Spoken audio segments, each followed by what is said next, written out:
Well, move that over there. Why don't you?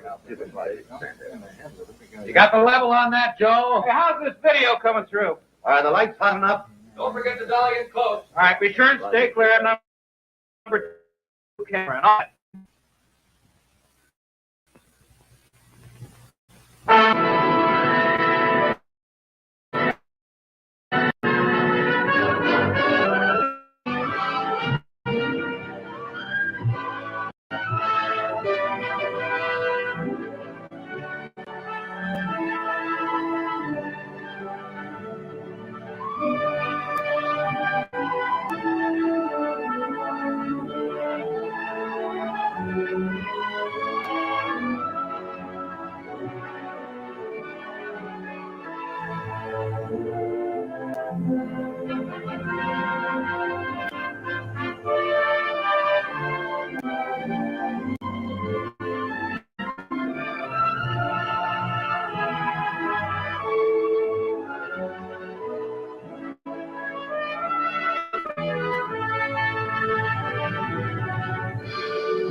Hello, I'm Bob Trout. I've got a story here that I think is big, really big, because it's bound to have a terrific impact on business.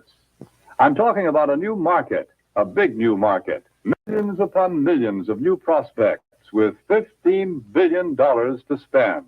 That's right, I said $15 billion. That's a lot of money, isn't it? The surprising thing is that it's a fresh market, still full of opportunities. It grew up so fast, got so big in a hurry, that few of us realize its scope. Now, these days, nobody's likely to pass up chances to sell. And yet right here in our own front yard, there's a neglected market. There's money waiting to be spent. To get the story of this market, to be able to tell you the secret of selling the Negro, we did a lot of digging. We talked to leading businessmen, to customers, and to salesmen. We went to Washington, D.C. We set up cameras and other key points around the nation. And out of this all, there emerged a story. The story of a new market. The $15 million market is the Negro.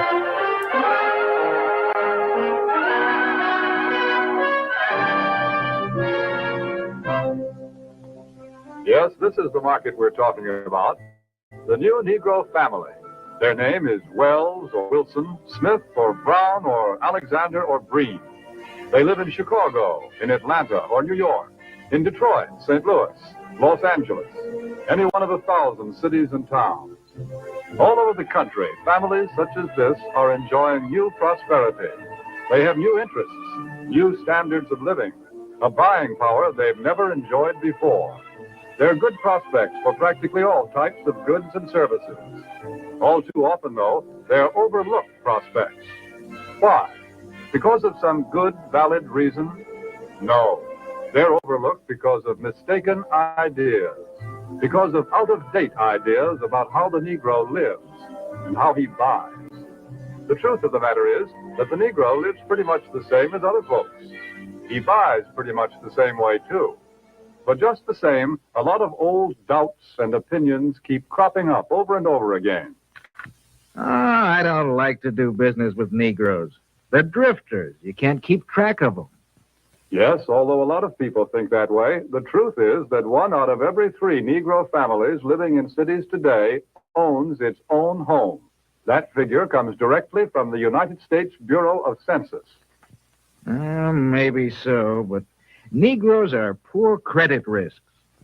Not more of a credit risk than any other group. Actually, the Negro home buyer meets his payments faithfully, often more faithfully than other race groups in the same economic level. That's the information we got from people who ought to know, the National Association of Real Estate Boards. Well, maybe, but I've always heard that Negroes buy shoddy, poor quality merchandise.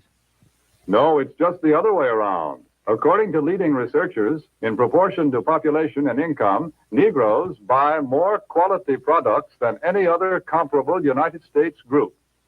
You see, there are a lot of confused notions about the Negro customer. But when you dig right down and find out about them, they just don't hold water. Negroes own homes. They meet their payments faithfully. They buy good brands of merchandise. So why let a lot of old-fashioned ideas hurt profits? Take a look at the real facts. Here in Washington, D.C., the nation's capital, some amazing facts and figures about this new market have been uncovered. For a first-hand report, we would like to take you directly to the United States Department of Commerce to hear this story from the Secretary of Commerce himself. Here is the Honorable Sinclair Weeks, the Secretary of Commerce of the United States. In the Department of Commerce, we are constantly alert to trends that mean a healthier national economy, better business for the nation as a whole. Recently, we have been interested in a rising young market, one that represents a huge potential for goods and services. I'm referring to the new Negro market. The tremendous buying power of this group is backed, of course, by an increased earning power. The average Negro family's income is at a record high. In fact, since 1939, it has increased more than the average income of all other Americans. Just take a look at a few figures. An official Department of Commerce report shows that at least 1/3 of the Negroes living in cities earn from $2,000 to $5,000 a year. Today, the average Negro wage earner brings home a paycheck 4 times larger than the one he collected in 1939. As a whole, the Negro market has a total income of about $15 billion every year. And after taxes, Negro families still have many billions of dollars to spend. Here is a buying power that cannot help but have a tremendous effect on our national economy and on business prosperity in general.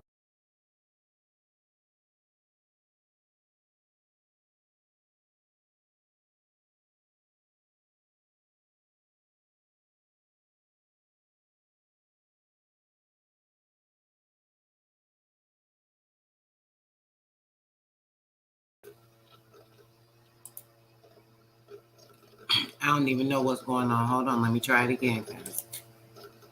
That was crazy. Shut the shit down like nuts. All right, here we go. Okay, I think I got it back. Let's get it. Acting stupid. Man, when I be showing y'all shit. Maybe man when I be showing y'all stuff. All right, here we go. I took it back a teeny bit.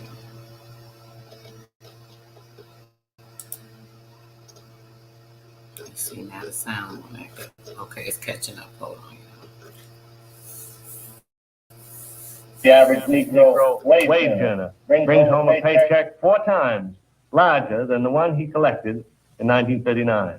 As a whole, the Negro market has a total income of about $15 billion every year. And after taxes, Negro families still have many billions of dollars to spend. Here is a power that cannot help but have a tremendous effect on our national economy and on business prosperity in general. When these dollars are spent for a wide range of goods services, and employment. Business everywhere is bound to feel the impact. This new banner has resulted in a class Negro market, a profitable, above-average income group of consumers. For example, the nation's largest newspaper and magazine research organization, Daniel Starch and Staff, reports these significant figures. More than 51% of the readers of Ebony magazine have a record player in their homes. 64% own a television set. And almost 78% enjoy the convenience of an electric refrigerator. It is also a fact, and this is from the magazine The Food Field Reporter, that Negroes spend almost $3 billion a year for food alone. Per capita, they buy more cosmetics, drugs, and toiletries than anyone else in the country. And their children are better educated, too, because since 1930, enrollment in Negro colleges is up 2,500%. But really, to recognize the importance of this class Negro market, we must realize that something has been happening economically in our country. People are on the move. The population is shifting. The makeup of metropolitan populations today is different than it was just a few short years ago. To give you a better idea of what we mean, we set up several cameras, candid cameras, in a number of shopping locations. Take a look at these shoppers.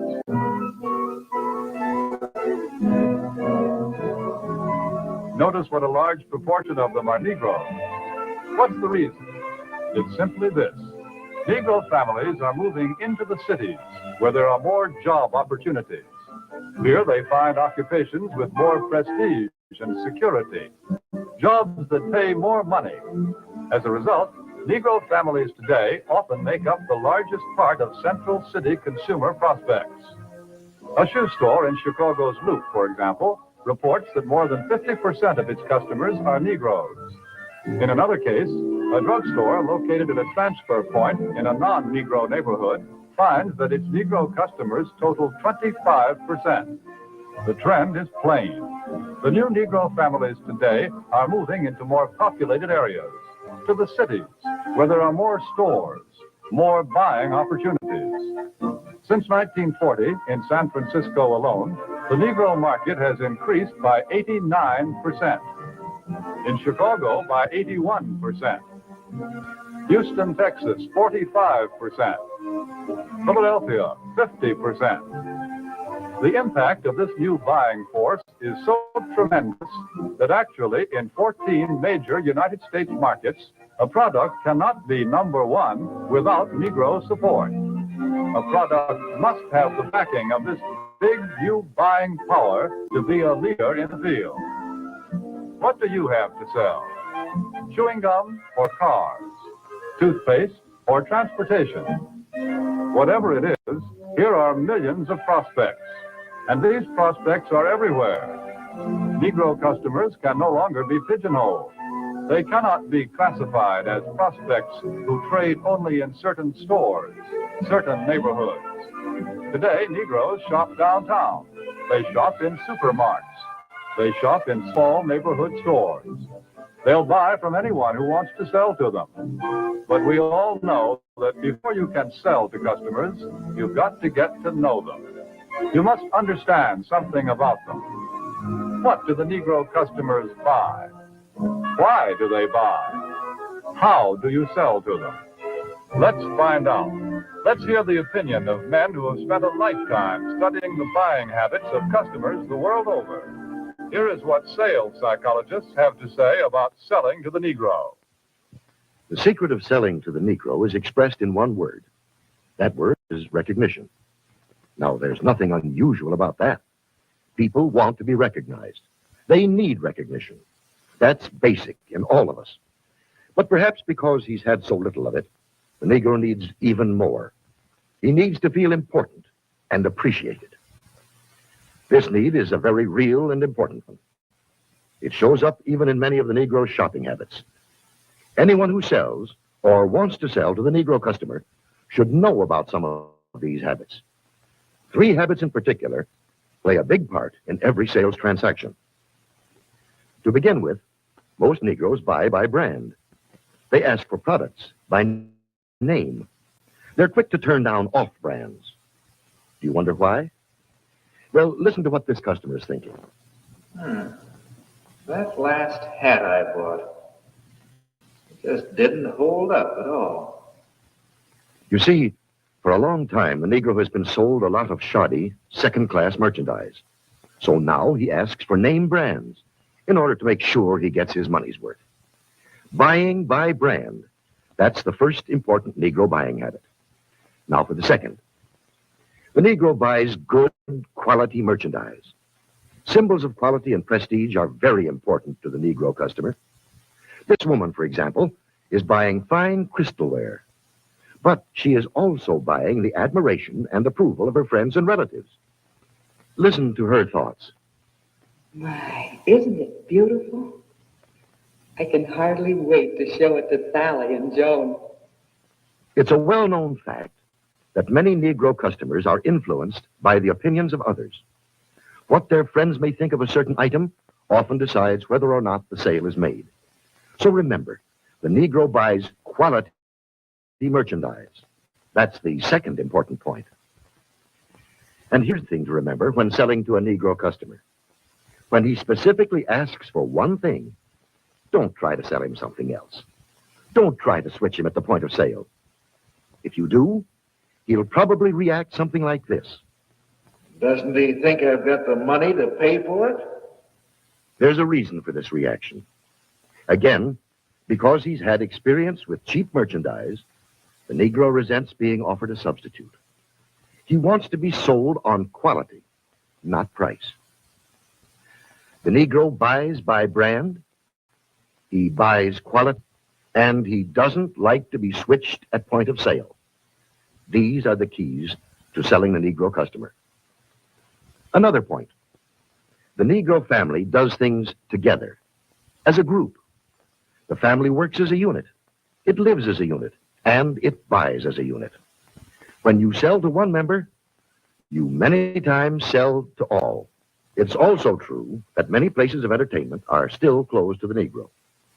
So he spends more of his money for the things that are available to him, often for items that are considered luxuries. Another trait of the Negro market is the fact that it is a pre-sold market. We know that the Negro buys by brand, and he buys the brands that he knows something about. Where does the Negro buyer get this information? We know that Negro customers are turning more and more to the publications that are tailored specifically to their needs, that give them the news and the information that they want to read about. Many leading businessmen and companies already know this. That's why so many of them are taking this direct, sure route of reaching the Negro customer. The vice president of advertising of the Gruen Watch Company, for example, says this. In many important cities throughout the United States, Negroes are important customers of the credit Cupid.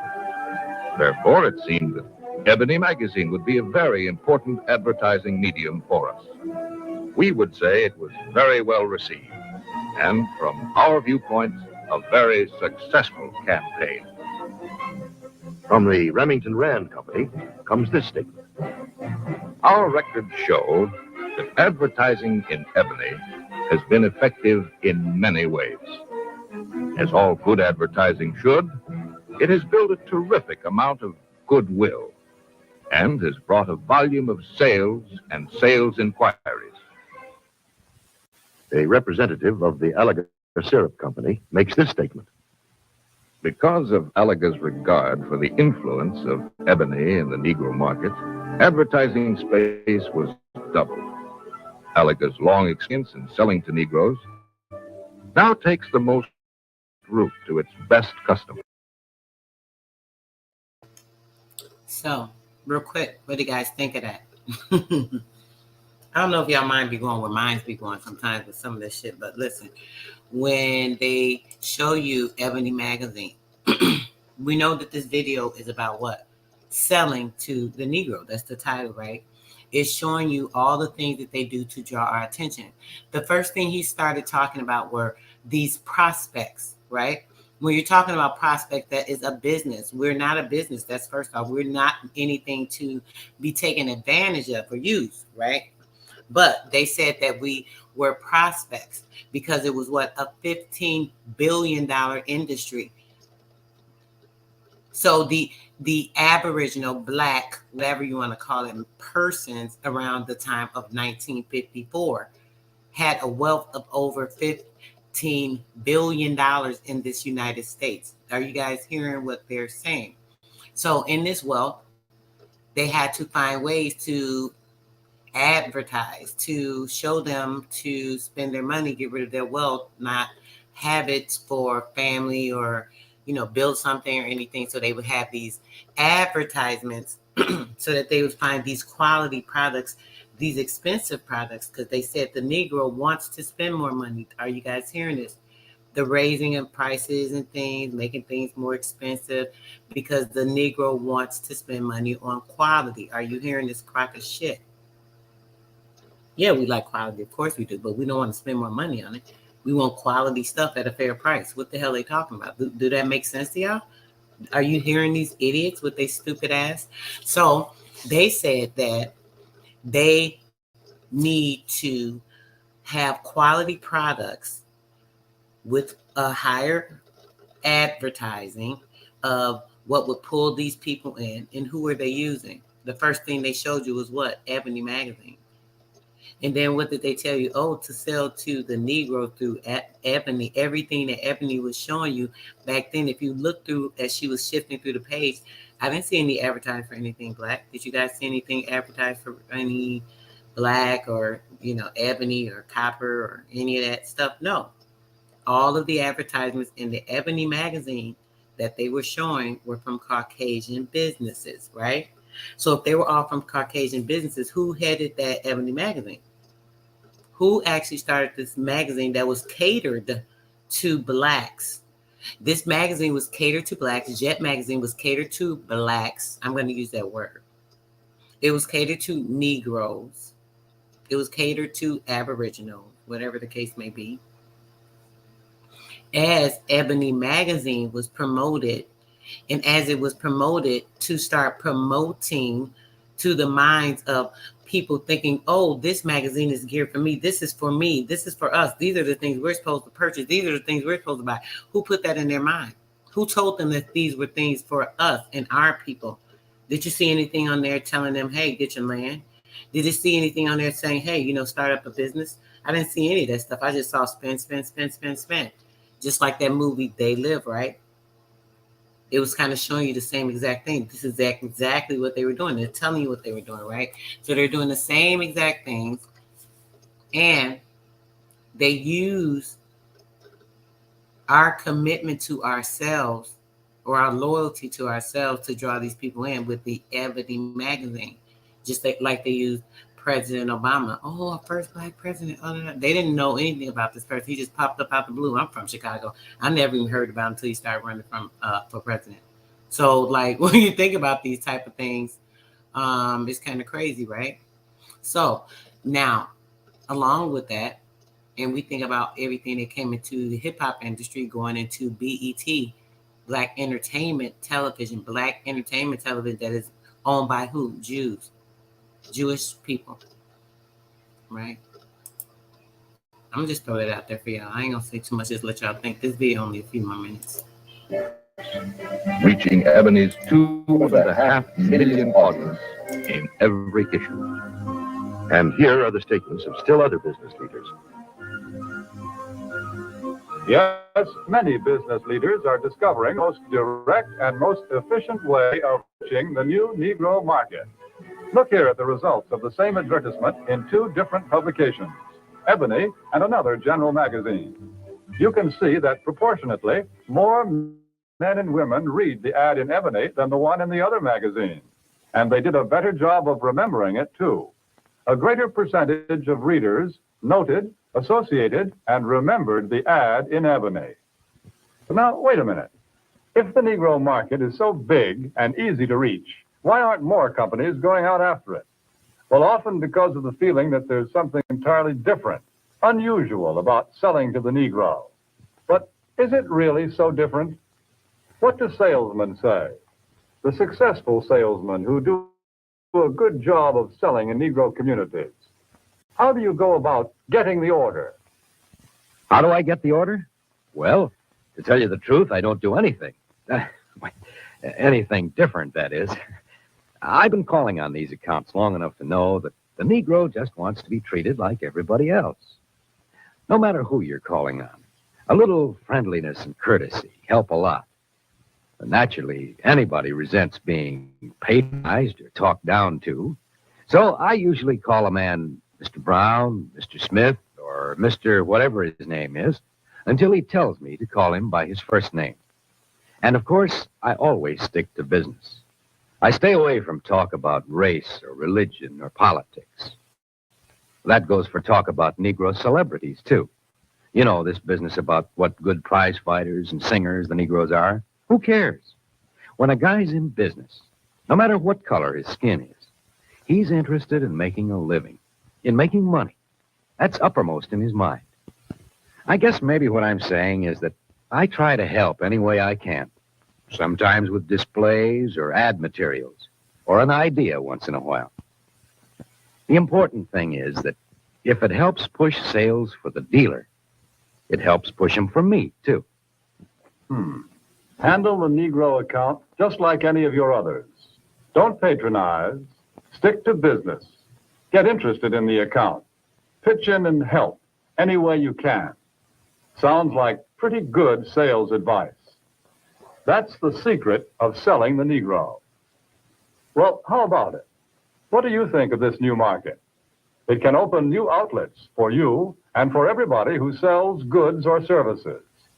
It's still possible to get in on the ground floor when this market is just beginning to grow and to expand. The facts and the figures that we see here are just a small sample of what they promise to be next year and the years after that. Yes, here are men and women with money to spend, and they spend it for exactly the same things as you and I and everyone else.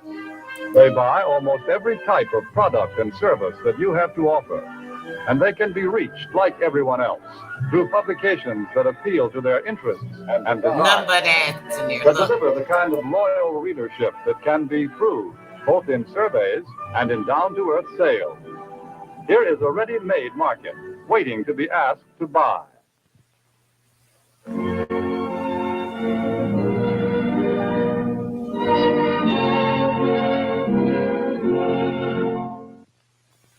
Here are millions of customers for what you have to sell.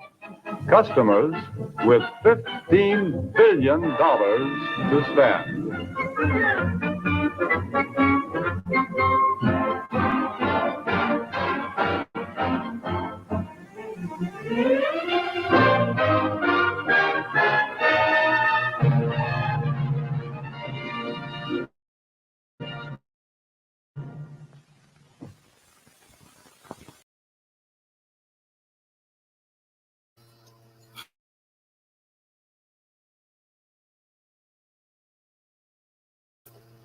Of course, my mic is muted.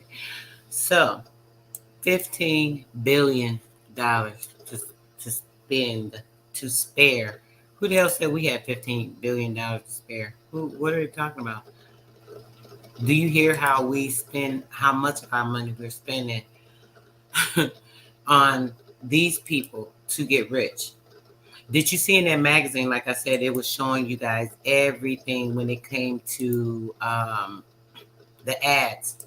As she flicked through there was nothing but ads. I didn't see one article in there. And if it was an article, the one article wasn't anything that I could, make out that made any sense. I didn't see anything to say, hey, check this out and, see about a business. Hey, come over here and do this. There is nothing positive at all in that entire thing. So I was so disappointed when looking at that, the way they just talked about it so blatantly. This whole $15 billion market that is really ours, everything that's ours and, belongs to us as usual. It's always, get this crap out of here.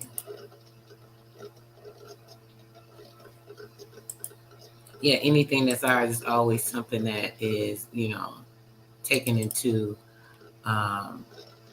someone else's hands to control whatever it is about us, right? Like with us. When it comes to us, there's so many different things about our history that's consistently hidden from us. Even when it comes to, as you see, they broke us down before that. So around this time, the 1900s, we were flourishing. We were doing great. We were doing outstanding. We were doing so good. And the fact that these people actually hated that and decided that now we got to find a way, since they're doing so great, we got to find some type of way that we can break them. We have to find some type of way that we can make sure we're taking all this $15 billion from them. What would we let them have that $15 billion do? They may decide to do something. They may want to build themselves up again, like they've done before, and then rise above us. And then what? What can we do then? You know, that's a lot of money that these people are holding, right? So they didn't want that to happen. Yeah. I'm going to show one more video, guys, before we get out of here. I already did a video live earlier with Zoe. It was pretty good. If you didn't check it out, make sure you go back. I see AP was live. I forgot he had a live, actually. I would have, finished it a little earlier. I don't like to, disturb what's going on with other people. But, yeah, wanted to get in here and at least do this. There's a few videos I want to show you guys, but to try and handle these little two for the evening. And hopefully you guys can enjoy this as well.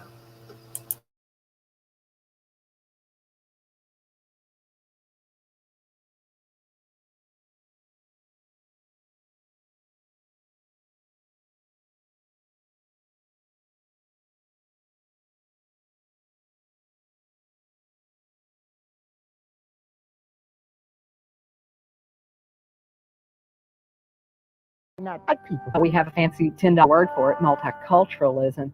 When you start trying to say that or explain it, 99% of America just does not buy it. The American system had no room for them in the middle. I'm from Cane River. Creoles are representative of a movement that's starting to happen in America. And that movement is against the idea of race, a deciding feature of a population. This film is funded in part by a grant from the Louisiana Endowment for the Humanities, a state affiliate of the National Endowment for the Humanities.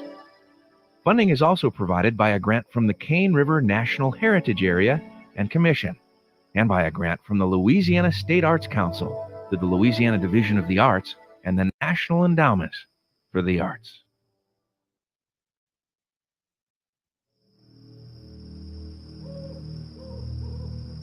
Our folk been here for almost 300 years.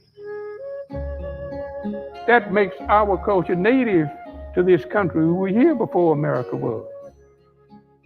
I am a child of a Frenchman and a slave. Moi un petit de Français et un esclave. I am too part Indian, part Spaniard. We are mixed nationality of people. We were citizens of France. My ancestors and my people never let go of that. Native to a land called Louisiana, I have been nourished for generations by the waters of Cane River and the rich Red River Valley of North Louisiana.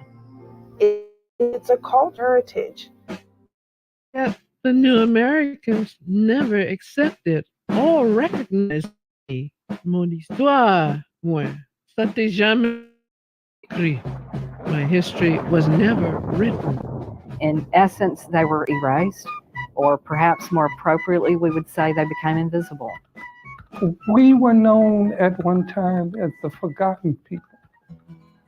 And it has been my quest to never be known as a forgotten person again. Tout oublié, forgotten. Yet I have endured.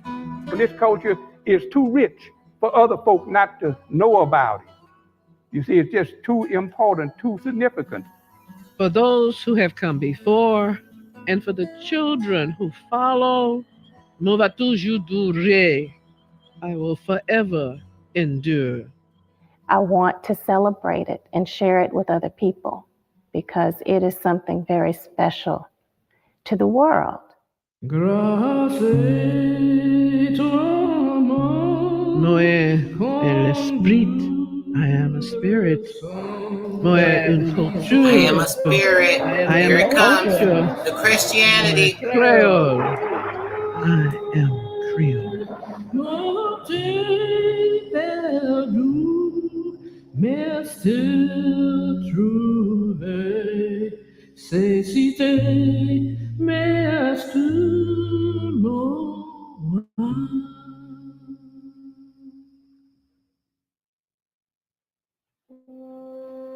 Well, the colors are a little different, like the Creole peoples. Some of them are lighter, some darker. The best place to be about Creole people is Air La Course Creole Maman dolls. The Creole people are different. Let's start with that. Mama Lair, as she's known on Cane River, has been making her Maman dolls since she was a child. Dolls born of the Creole spirit and struggle. Some of our Creole people look like white people. Some of them are darker. But we are Creole people. And I wanted my doll to be a Creole doll. I don't want to be a white person, and I don't want to be a black person. I want to be who I am. I'm Leah LaCour. I'm a Creole woman. Alors, qui sont les Créoles de la Louisiane? So, who are Louisiana's Creoles? The word Creole has had many different meanings over the last 300 years. Most definitions center on New World goods that came from Old World stock. Today, Creole refers to people of non-Anglo ancestry who were born in Louisiana during French and Spanish colonial periods and their descendants. Historically, everyone born in colonial Louisiana was considered Creole. Some were of French or Spanish descent, while others, my Creole people of Cane River, were of a mixed heritage. It's the French, Spanish, African, Native American cultures that define who I am as a Creole. To us, for almost 400 years, Creole has been very simple because that is who we are. And Creole is nothing but an ethnicity and a culture. In Creole communities, almost everyone, a contemporary community, is centered around a church. Catholicism is crucial to Creole identity. St. Augustine on Cane River, established in 1803. This church is the oldest Catholic church in America. It was built by non-whites totally.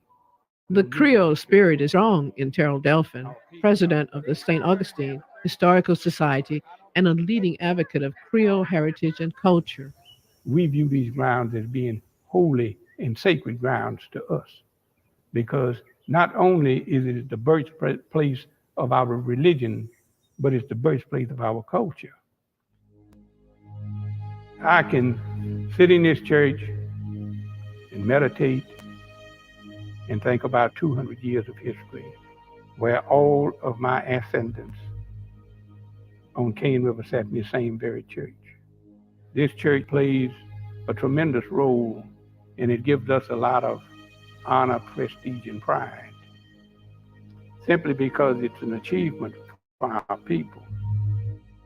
It's a place where all of these Cane River Creoles get together, visit, talk, share stories, gossip. It's the community center. It's the cultural center. It's sort of the glue that has held these people together for so many years.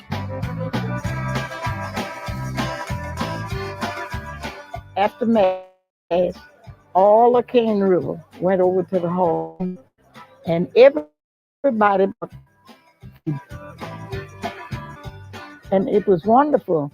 And we danced. Now, that was the part I went.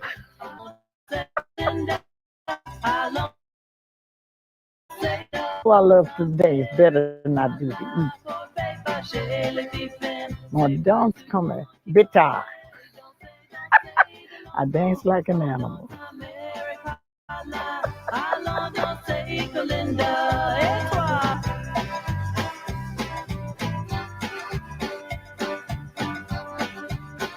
You know, being on Cane River is totally different than being anywhere else. People connect to each other, even though they've never met each other. I can tell a Creole from a mile away, long distance. It's very much a community, and they very, you know, the community makes you feel welcome, and they make you feel very much a part of the family. It's like, oh, I know your grandmother, or I knew your uncle, or your mother and my mother went to school together. A spirit of connectedness that can only be felt if you have been blessed to have the heritage that Creole people have. This bond is so obvious. They may not know each other personally, but they know that they're connected. They're connected through these lineages, but they're also culturally connected. For me, being a Creole is something, as far as my heart goes, it's a yearning to want to be free to say, I am Creole. Creole encompasses several cultures, and it's something that I'm proud of. I don't want to keep it a secret. You have a very, very self-aware community, and one that has taken ownership of what it means to be Creole.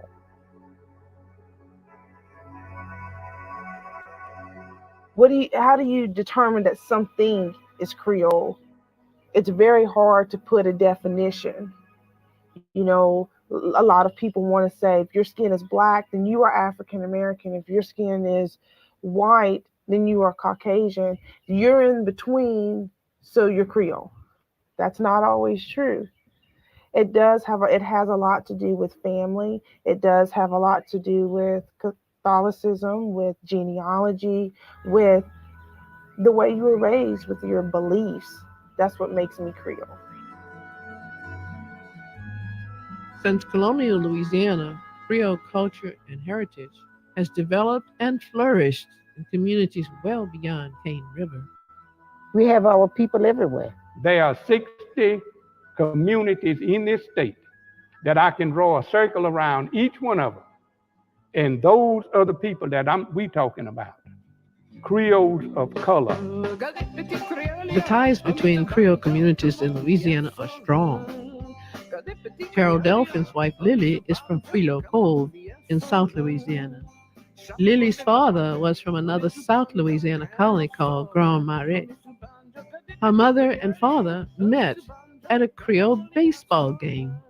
Baseball was a big social event for Creoles. It was a time for dressing up and time for meeting new people also. Lily met Terrell at his father's funeral. Actually, he came to see me the next night. As for their daughter Daphne, that makes her a member of 3 Creole communities. In the last century, the Creole spirit has soared to new places.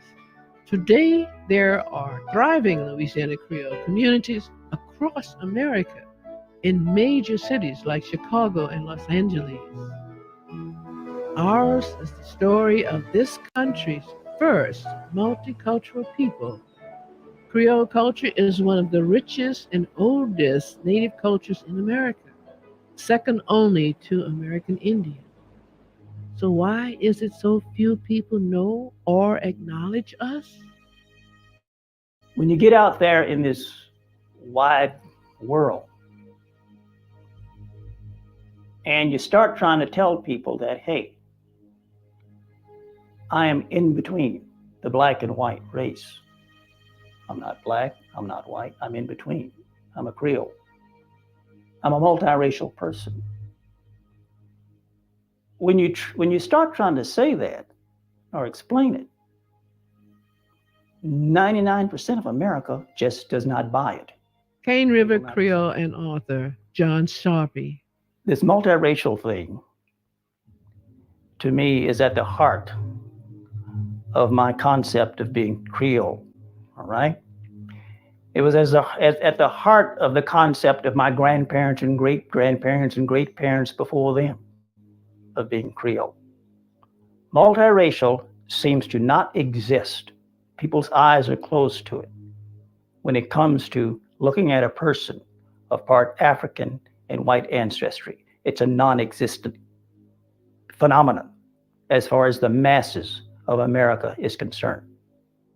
This race thing, this black-white thing, is an artificial, man-made concept designed for the purpose of divvying up privileges and selling out disadvantages. It's a man-made divider. But when in fact we are all human beings. We have been there all the time, just haven't been paid attention to. So we are not talking about Creolism from a racial perspective. We are talking about Creolism from a cultural perspective, because we don't think it's necessary to debate the race issue. To some, it's about race. To others, culture. To most of my Cane River people, being Creole is about both. All we want to do is be able to identify ourselves as Creole. Like it was in the beginning.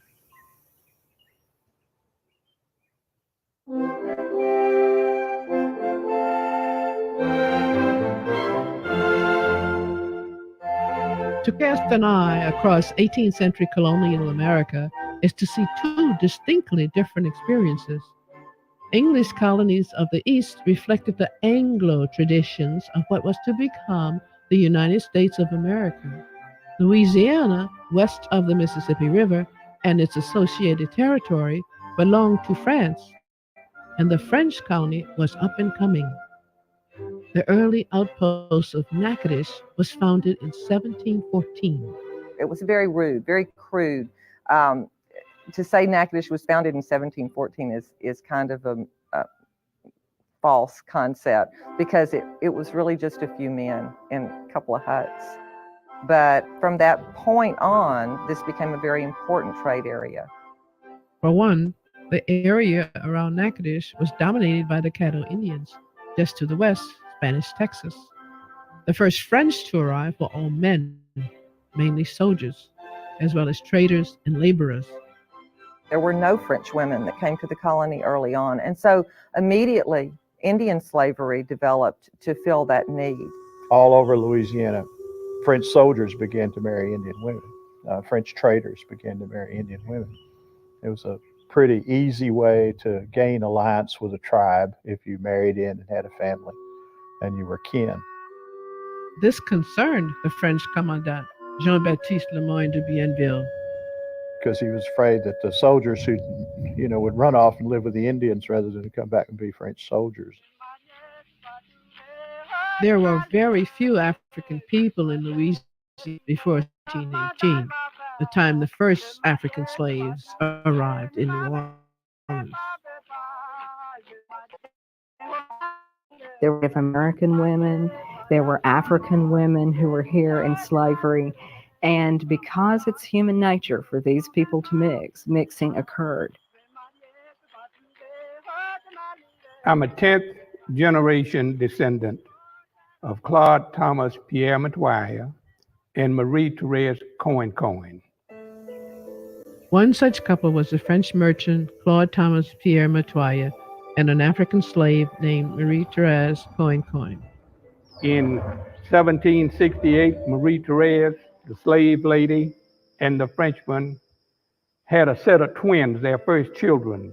Throughout their relationship, they had 10 children, but the first children was a set of twins. And the boy they named the boy Augustin Matoyer, and the twin daughter Suzanne. And I'm a direct descendant of the Suzanne line of Matoyers. Well, with the relationship between Claude Thomas Pierre Matoyer and the African slave, or the slave lady with African lineage, multicultural people were created. They created multicultural people. And in colonial Louisiana, you had a three-tier society. You had whites and blacks and mixed breeds who became to be known as Creole. And that is how I came to be, how my people of Cane River came to be. Each Creole community has one or two families like that are kind of the beginnings of the community. Through the life of the colony, these relationships became very close, very long-lived. The children born of these relationships were well taken care of. They were given certain freedoms and responsibilities that enslaved people did not have, even though some of them at that time were still formally slaves. It wasn't until later that they gained their freedom. But nevertheless, they were treated as favored children. And this whole society, this whole Creole society develops as an offshoot of kind of this system. Why do you suppose Claude Thomas and Marie Therese never married? They must have loved each other. They had 10 children together. The French Code Noir, which regulated conduct between Europeans and Africans at the time, forbid them from marrying. After living together and loving each other openly for nearly 20 years, Latoya and Marie Therese were urged by local authorities to end their relationship in 1786. After 18 years of common law in it, cohabitation with Claude Thomas Pierre, he decided that he would get a European woman as his wife to leave his wealth to. But in that process, he also helped his children with Marie Therese to get these land grants and acquire all of this property. Marie Therese reaped the benefits of this relationship. He gave her and the children land. He gave her freedom. He gave her children, their children together, their freedom. We don't, of course, know how his wife felt about this relationship or about the relationship of his children, but it was not an uncommon thing at that time to maintain two families. They ended up acquiring a lot of property along the banks of Cane River. Their estates, in the 20 years that the relationship existed, they acquired over 18,000 acres of land along the banks of Cane River. And they were what's called, if you position economics in their proper place in the American culture, you will find that Creoles of Cane River and other communities that started just like it under the same situations and circumstances were part of colonial aristocracy because they were landowners. They also acquired a large number of slaves themselves. And that has always been fascinating to me too, simply because I came to find that one of the reasons why they acquired all of this property and acquired all of these slaves was to buy and give them the best life they could under the circumstances, because the majority of the slaves that they bought were their cousins, and they bought them out of slavery. And if you put that particular relationship into the American history books, you will find that this was almost 100 years before Harriet Tubman and the Underground Railroad. When Marie Therese Coin died, 9 of her children owned more than 1,200 acres of land each. When France ceded Louisiana to Spain in 1763, the colony remained French in the hearts and minds of the people, and was in fact administered on the local level by French citizens. Under Spanish rule, use of the word Creole begins to solidify. But it was used to rank people. So it comes here as a marker of people born here in Louisiana, as opposed to in France or Spain. And so Creole populations get tagged with that label. So Creoles we were, all of us, until strangers began to arrive. Hello and welcome into the LPB studios. I'm Chuck Paradin, longtime volunteer and a member of LPB. You are watching the Spirit of Culture, Cane River Creoles. We have very special guests who you're going to want to meet in a moment. But first, it is during this brief intermission that we invite you to help create a legacy with us. Your contribution today ensures that LPB can. It was the year Augustin Matoyer, son of Claude Thomas Pierre Matoyer and Marie Therese Coincoin, founded St. Augustine and became the patriarch of a burgeoning Cane River Creole colony. Back in the hands of France, it was also to be the fourth and final time Louisiana would change hands. Under French rule, we were treated as a unique race, a unique group of people. All of that ended abruptly with the Louisiana Purchase. So in 1803, when the Americans took over, this was still a French-speaking part of the world, and and terribly Roman Catholic, thoroughly Roman Catholic. The Americans were mostly from the Protestant East. They were English-speaking. They didn't understand any part of Latinized culture. Jefferson's intent to buy Louisiana was not well received in Congress.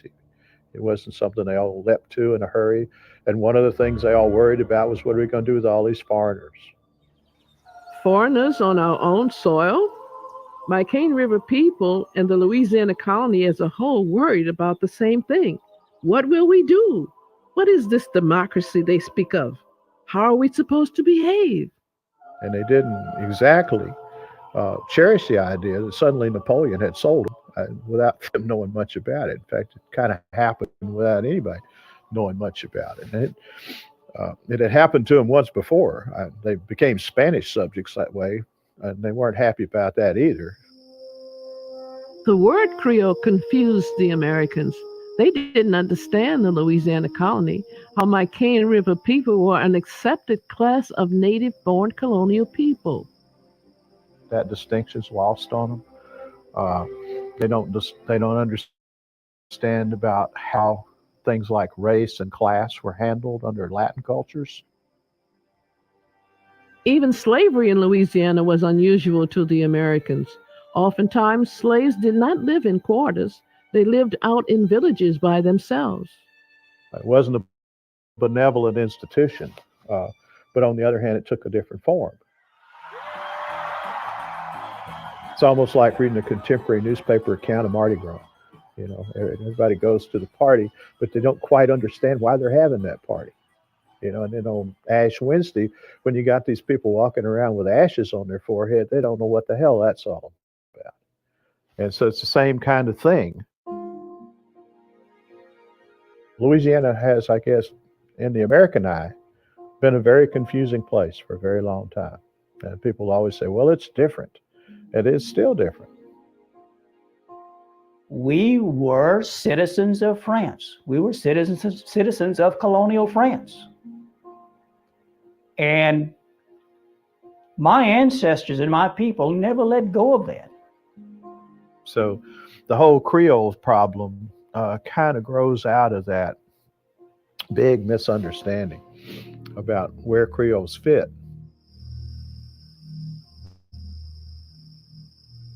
Meantime, my Creole people kept to themselves on Cane River. The oldest son, Augustin, led the Matoyers de Couleur to a section of Cane River called Arbrevel. One by one, each brother followed, and tract by tract, grant by grant, and purchase by purchase, more and more lands came under their collective control. The Creole spirit flourished.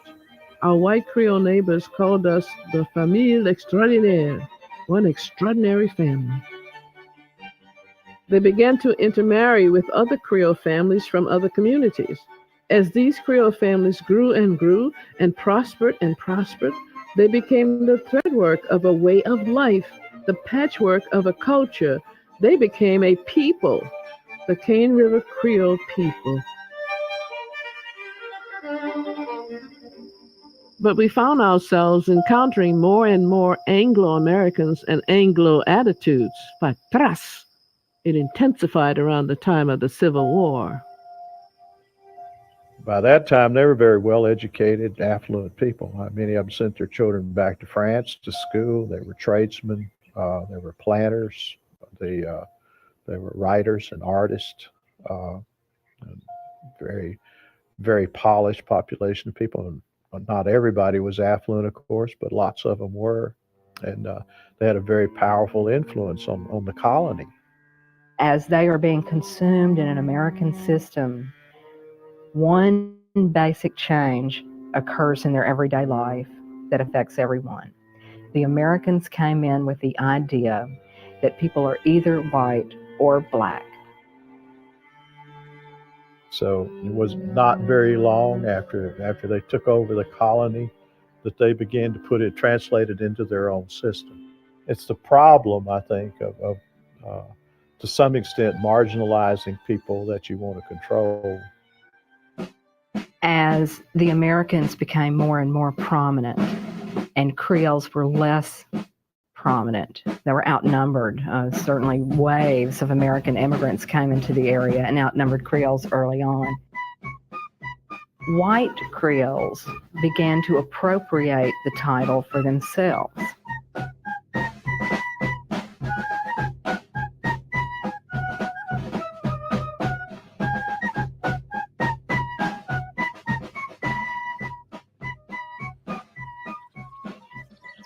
A large part of the Creoles owned slaves. They had an interest in this conflict. But the Creoles, like everybody else in the South, wound up on the Confederate side of the war. From the start, this American Civil War seemed very far away from Cane River. You received word of distant battles. You weren't immediately affected by these realities until the war actually arrived in Natchitoches Parish in 1864 with the Red River Campaign. Both the Confederate and the Union Army moved through the heart of Natchitoches Parish and Cane River during the campaign. They moved through once on their way north and again on their way back south. The Union soldiers on their retreat back south took every chicken, every mule, every horse. Many people reported all buildings on their property destroyed, food taken. You might have thought very comfortably in early March that you had enough corn to feed your livestock through the summer. By the end of the Red River Campaign, you don't have livestock and you don't have corn. It didn't matter who you were. The war was an equal opportunity destroyer. Well, in Natchitoches Parish, they ran into the odd social reality of a black slave owner, a Creole of color who owned slaves. At the end of the campaign, what was real for the people of Natchitoches Parish was poverty. By the close of the war, my Creole people had a lot in common with their white neighbors. They're no longer slave owners. Their slaves have been freed by the Emancipation Proclamation. Economically, they're in a lot of trouble. There's no cash flow. There's no money. The most they have is their property. Into the Civil War, Louisiana was a tri-caste society, meaning there were whites, there were free people of color, and there were black slaves. There are no longer three castes. Everyone's free. The American system had no room for them in the middle. Their system of understanding society and race said one drop of black blood makes you black. My Creole people had long said we are French too. Yes, we have color. They were there to admit they had color. They were mixed, but they were French. They were somewhere between the white and the black categories that Americans placed on them. Therefore, we have, by the end of the Civil War, lost that separate status for the Creoles, and they find themselves, as they look around at Reconstruction politics, they find themselves being categorized as blacks. When you read, all you will see is white history and black history. There is nothing in between. There's black history, there's white history. But where there is any element of a mixture of white and black, then that mixture has to disappear into black. So all you see is black history.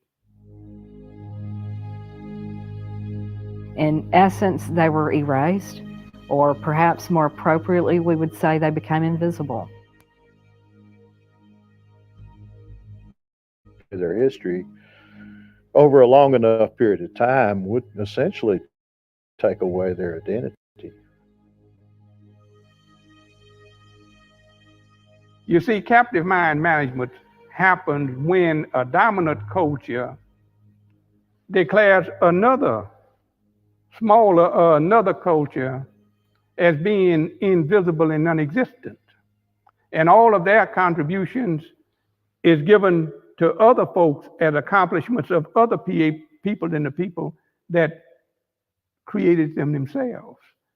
True Louisiana history, when it comes to buildings and structures and architects and carpenters and masonry people and iron workers and tailors and educated, you will find all of those folk in colonial Louisiana coming out of the Creole culture. But you can't find that in American history books. It was done on purpose with the idea of assimilating them into Anglo-American culture, which was the only way they were going to be American. They were consumed or subsumed within the greater black society, and as far as outsiders go, there were no longer Creoles of color in Louisiana.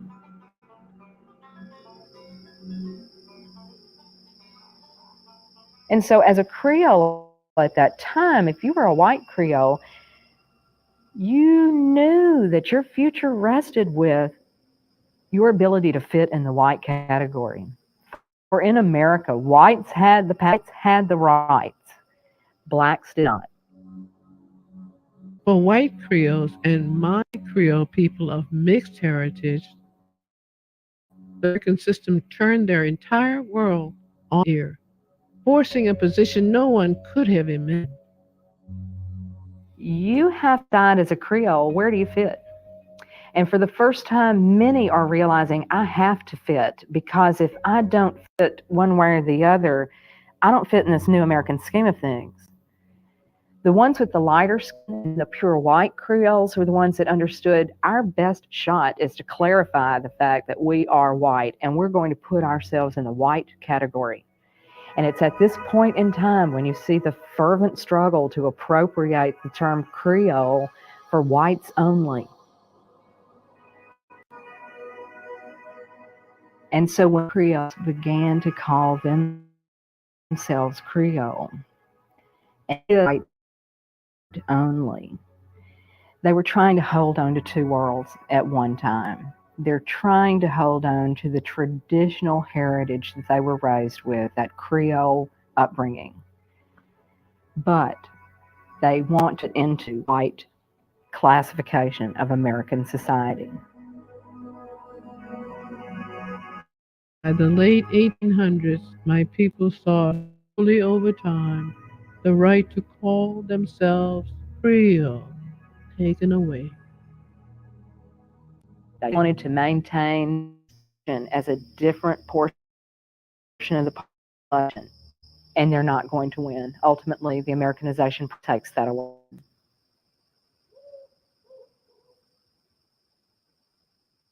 Actually, when I was growing up, I never heard the term Creole. My parents and grandparents and everybody referred to ourselves as French. We are the Frenchmen of Cane River. That's the way we were taught. They couldn't use Creole anymore and be accepted by white Creoles, essentially. But by their calling themselves French, they distinguished themselves from the Americans around them and tied themselves back to the land of their heritage. Increasingly, they found themselves put directly into the black category, and people didn't pay attention anymore to the fact that they were saying, but we're French, we're not American. This is where the struggle for my Creole people began.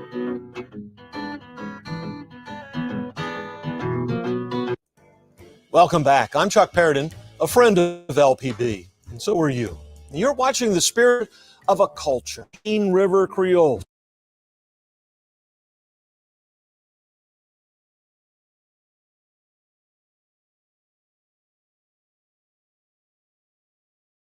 People didn't like that. We existed and we lived for years our own amongst ourselves. It's sort of like saying, we always had our culture. Our Creole culture was not taken away from us. No one could tell us, stop behaving in a certain manner or stop having a certain religion or certain practices which are identifiable as our culture. We always had that. What was taken away by the so-called Jim Crow laws was nearly everything else. Essentially, this Jim Crow period started with a landmark case that began in New Orleans. It involved a Creole of color named Homer Plessy. In 1892, Plessy boarded a train in New Orleans bound for Covington, Louisiana. Upon sitting in a first-class white-only car, he was asked to leave. Plessy refused and was arrested. In fact, in Louisiana through the 1960s, easily, we had a Jim Crow setup where if you went to the doctor's office, there was a black waiting room and a white waiting room. And so here we find the Creoles caught up in this, and they are forced to pass. In their hearts, they're French. In their hearts, they need the third door that says Creole, and they'll be willing to walk in that door and feel proud about their choice. Having to decide white, black is unfair for any Creole at that time. To complicate things even more, other Creoles were caught, like Mama Laird's dolls. Some looked more white than they did black. It seemed the very Creole spirit of our heritage and culture began slipping away. But what they do actually to protect this heritage that they feel is slowly ebbing away, perhaps, because whites have taken the label Creole from them. They continue their insistence on their French heritage, and they build it in their communities. Children were raised with the understanding that we are different. Nous sommes créoles. We are Creole. For many years, we continued parler nous langue créole français, to speak the Creole French language. We knew who we were. We always had. The problem was we were living in a world that didn't recognize us. But to protect their own understanding, their self-identity, they kept their communities tight. We made sure our children met children from other Creole communities, knowing full well that if they moved away and married outside, the tradition, the culture would follow them right out the door.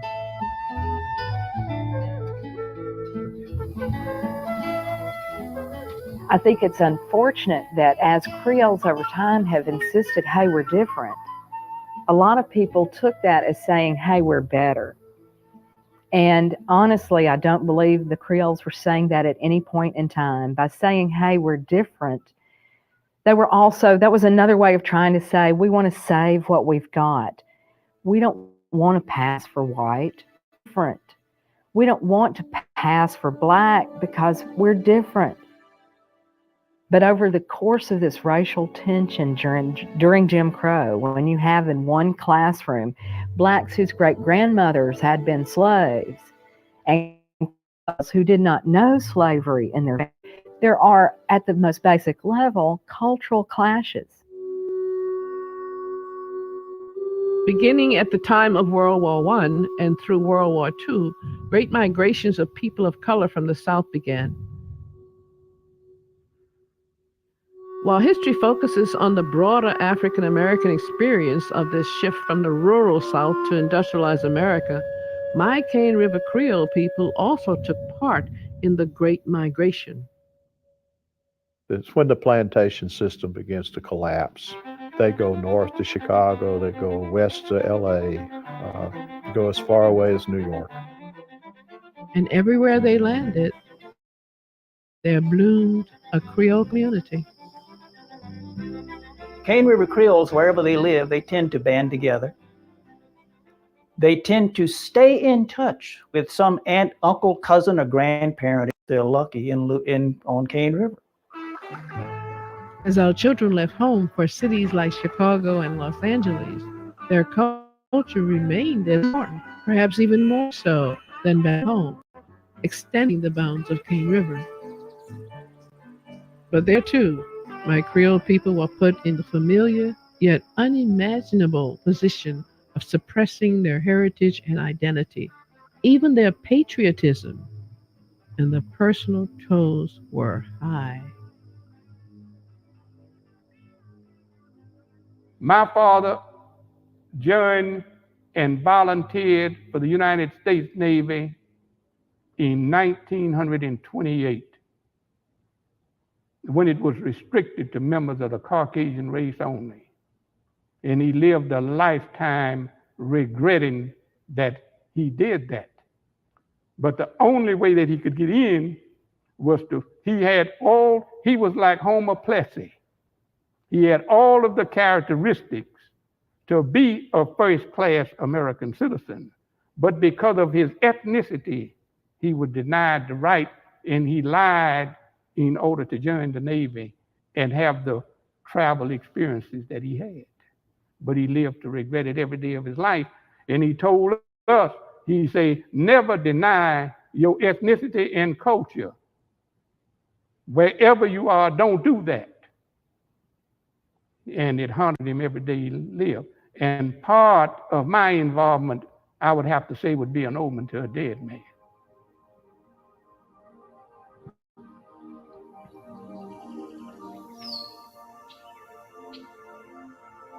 You know, people should have the right to determine their personal and self-identity. The government should not have that right. Many times passing for white was an economic necessity.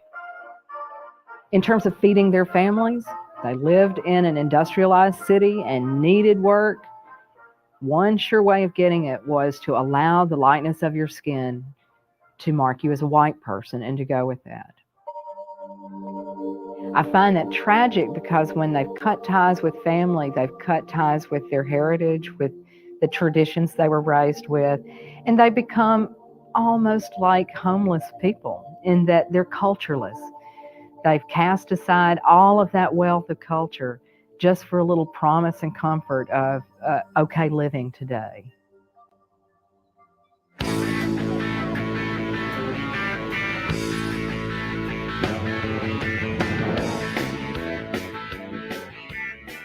In the Father, and of the Son, and of the Holy Spirit, amen.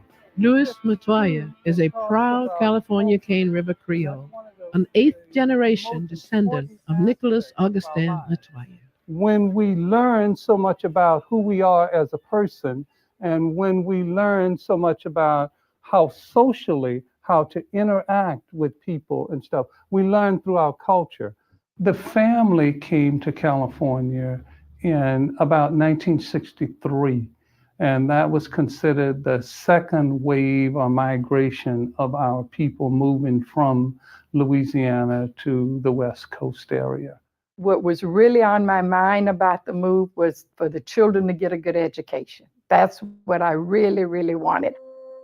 When we came out to California, of course, Dad was the first one to come out for the first 2 or 3 months, and he stayed with my aunt and my uncle at that time.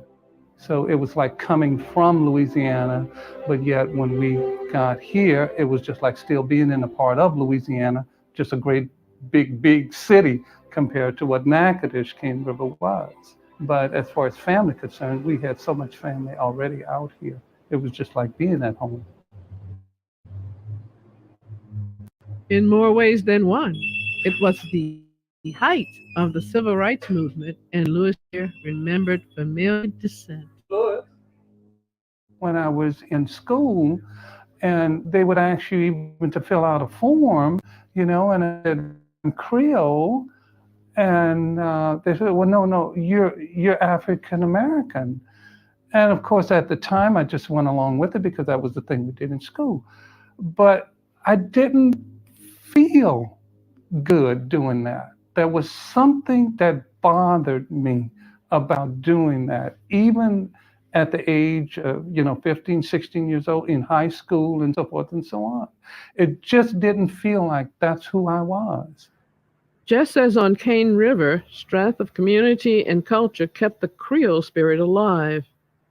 But as the Matoya family and the greater California Creole community began to age and grow, Louis Matoya felt a need to reconnect. We had a lot of our people out here on the West Coast, but yet, like us, we were starving in terms of knowing what was going on in Louisiana because we love that Louisiana tie, Louis and his family began publishing a California Creole newsletter in 1889. Never in our wildest dreams did we know that it would take off the way it did. And we got the second edition out of Bayou Talk. We knew we were going to be called upon as being the answer to so many people's questions and misconceptions and understandings on who are Creoles, who are these people. So it was just an awesome experience, but also forced me, and of course the rest of the members of the family, to look into our own family background, look into our own history, to learn some of those answers to some of those questions that were coming about. There were more and more questions coming about.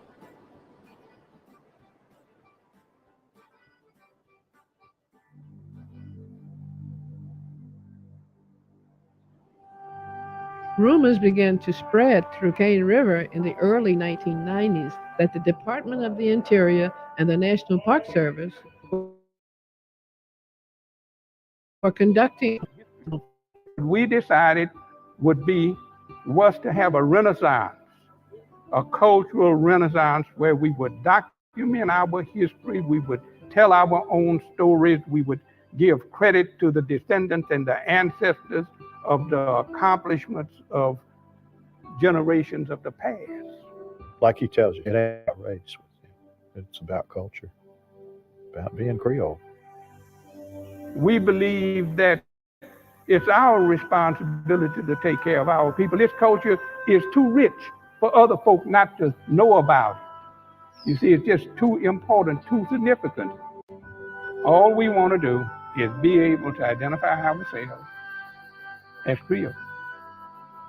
Creole Renaissance mothers like Tracy Colson Fontenot are seeing to it the next generation can. My 9-year-old's teacher specifically asked me to come and talk to the class because she didn't know.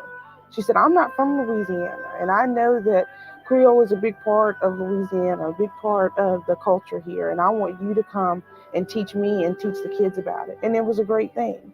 My child felt like he was cool, and it was, he felt a million times more confident in saying I'm Creole than what he did the day before. The Creoles are representative of a movement that's starting to happen in America. And that movement against the idea of race as a deciding feature of a population. This thing is not unique to the Cane River Creoles. It's not unique to the Louisiana Creoles. We have a fancy $10 word for it, multiculturalism. From my perspective as a multiracial person, we may individually identify with any aspect of our ancestry as we so choose.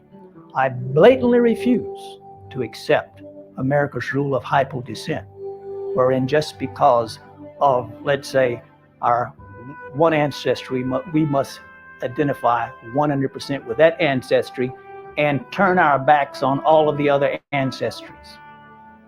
My people have never done that. The Cane River Creoles have never done that. We've always walked that in-between road. That's who we are. We are peaceable people, lovable people, people who respect other people. And it's just time for us to have the same consideration and acceptance. I am who I am because of the people who have come before me.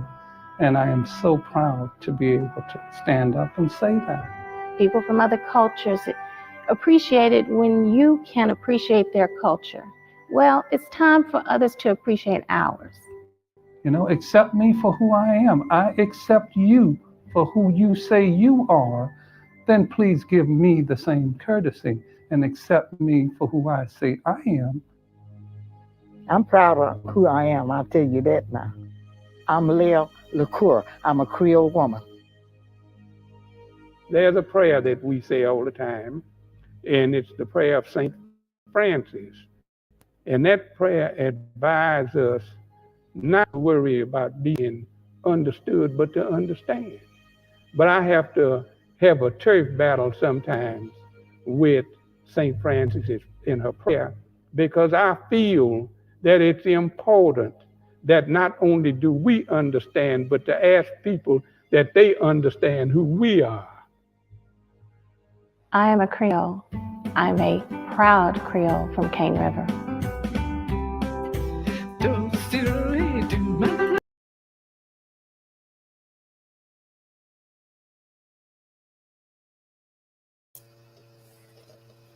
What y'all think about that BS? So check it out. From the $5 Indian to the $10 one. The one that got so much pride and this and that, and we deserve and we this and that. Man, what do y'all think about that? That's crazy, right? Let's get back to the better part of building the negative RH factor and trying to make it that, oh, so they say a Negro. We talk about a Negro. Y'all know my description right now. Everything they come up with to distort us and take us away from anything that's ours, when we have anything that we're building or having any type of foundation, after they burnt us out, flooded us out, excavated and plowed over our people, buried them under the ground, and all these things to us, we still came back. That's why they try to consider us or call us like cockroaches, right? Because we never die. We multiply. We keep coming back. We do that thing, right? So when they see that we still came back and we're a $15 billion industry, a spending industry, that's just what the spending value was of our culture at that time. They decided to conglomerate an entire industry that would be able to do what? Take that spending, take that money and put it right into their pockets. They even created a magazine. They didn't say it, but I know they did. We saw it. We saw what happened. They created the magazine to get all the ads out. And what did I tell you guys about that? That's the wave formatting. That was a part of the wave formatting.